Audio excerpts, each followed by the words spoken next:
All right. Hello, hello. Today's Thursday, February 27th. This is our editor extensions team sync. We're going to get right into it. Passing it off to you, Dasha. Yeah, thanks, Maverick. So coming up, one of the things that we want to do is provide more transparency with our users as to what are the bugs that we're fixing, what are the smaller features that we're shipping, so they don't have to wait for the release post in the milestone. And so the idea is let's put the changelog in our Duo menu. Looking at our changelog right now in VS Code, however, we have features. We have it obviously grouped by what they are, but there's not a differentiation between Duo workflow and our extension that is actually hitting users in production. So, can we separate it out? And what would that look like? Is it an anti-pattern? I just kind of want to open up for discussion if anybody else feels similarly, or how can we accommodate that?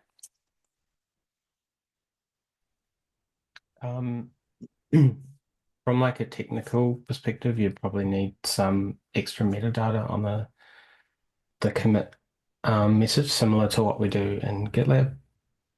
So like in the main GitLab repo, only commits with the changelog trailer get published in the official changelog. Maybe there's something, and there's actually like a field you can add for whether it's like Enterprise Edition or not. So following that sort of pattern might be possible. But we do have scripts and things that use the like populate the changelog. So that might need a tweak so we don't like end up putting metadata in the actual changelog doc and stuff. We can also The ask the workflow team to do it. Yeah, true. The other I like that. slightly complicated thing is that workflows in the language server, so which is like published independently of the extension. Got it. Um, so there'd be a little bit of extra like a piece to like drag that information into the extension somehow. But yeah, I mean, if we want if we want to leave it up to them, that's probably the easiest. I think it's technically possible. And I think it's okay if we don't do it in the language server, right? Because we don't publish those. We're not going to publish like the changelog for that. It'll be strictly for the extension. So, but the Yeah. language server, to your Oh, I point, guess adds the what complexity. Yeah, because like at the moment the changelog entry in the extension is just updates language server. Um, so and the actual changelogs are in the language server changelog file um, for workflow. So that would have to be kind of like migrated over somehow. Um, Tristan, can yeah. you do me a solid? When you have some time, early next week, can you flesh out an issue for this, highlighting some Yep. of the bits that would need to be taken care of. And we may Mhm. pass this on to the dual workflow team, but let's give them something to work with if bandwidth does not permit us to do it. Does that make sense? Yep. How does that sound, Asha? Yeah, that sounds great. Since I'm the one who introduced it, Tristan, would you mind if I create the issue tomorrow and tag you in it, just so that Yep. Yep. um, kind of you can steer me as into like, nope, this is not possible, and this is what I was talking about. Um, yeah. Yep. Sounds good. Yeah, just adding that we do already use conventional commits in both the language server and VS Code, and that's what drives our changelog, and that does have functionality already for grouping commits by domain or feature or basically anything.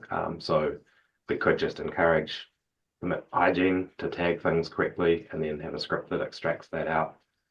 And we could potentially then have the same script run on both the language server and VS Code to build a single Duo workflow changelog from both places. That would probably be low effort on our side in terms of changing what we do day to day. Gotcha. Yeah, that makes sense. I don't want to force us into a different mode of operation just because I think that changelog is the easiest way to kind of show new features to our users because it's a very direct way that we also maintain. So if there is a better option, I'll open it up to the group as well after Tristan and I kind of write it up. Yeah, I don't want to box us in into doing something different technically if there's a different solution. So keep me honest and be like, this is too much and we shouldn't do it this way.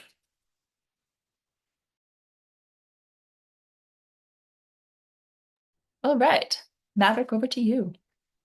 All right, all right. I've got a few announcements today. So, first and foremost, there was a CTO Tech Summit.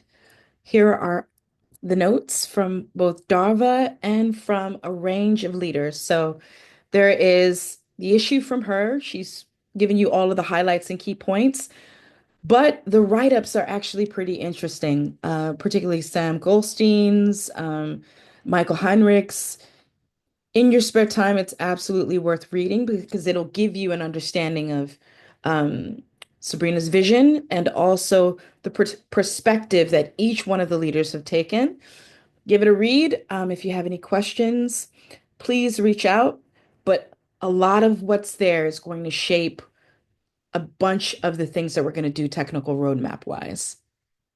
The next thing is one team board. So we've removed the two different team boards, and now there's one big team board. Should be a lot more straightforward for everyone to check out. It'll have your deliverables, your stretches, and anything else that's not there, but that you're working on in 17.0. This way, everyone can get a better understanding of all of the bits that we're all working on, but also one team board is just easier to manage. So we'll move toward one team board. Milestone 1710, I'm sure you've all seen it already, but it has new sections. Um, there is obviously always a product theme section. I think we're focused on three core features and also Eclipse development, but there are also new sections for architectural themes. Our theme this particular quarter is extensibility. No new things that you haven't seen, but it's new to the issue. There's also a customer feedback section that'll show you what specific issues we will be working on in milestone 1710 that relates to things that our customers are asking us to action. And there's a foundation and infrastructure section, which shouldn't be a new thing for any of you engineers. There's always things that we need to maintain, observe, uh, extend, and rely more upon. So those will have sections as well. And you'll see an aggressive section for backwards compatibility that was kicked off a couple months ago by Tristan and Elwin and Tomas and others. So check those out. But this is the issue for 1710. PTO for capacity planning. We're kicking off milestone planning a little bit earlier. So in support of that, please submit your PTO from March 15th to April 15th by Monday, March 3rd, so I can have an understanding of what our capacity is so that we can begin our planning process a little bit earlier. Two final things, technical roadmap status. The roadmap is being reworked based on developments from the CTO Tech Summit. More to come soon on that. And finally, we are hiring. If you have any amazing full stack engineers who you know are searching for a new opportunity, please don't hesitate to share this link with your network and refer them. And thank you for the referrals that have come in already. Um, and that's it. I'm gonna pass the baton to Angelo. Oh, we can skip me for post recording. Um it depends on like if we Got it, want got it it, got it, got it, got to it. So confidential or not. I'm not sure. It's right now confidential, so it is. So we'll talk about that once the recording is concluded. We'll come back to you, Angelo. Dasha, you're up next. Yeah, I've been having chats with some of you, and one thing that has come up is more this was on me. I had this thought of like, hey, I needed to do a blog post that I was still actively working on for kind of like what did we do last year, as in the editor extensions team.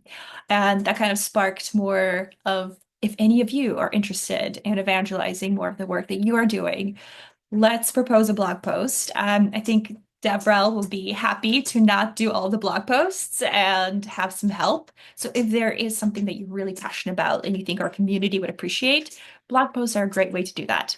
So just think about it, no pressure.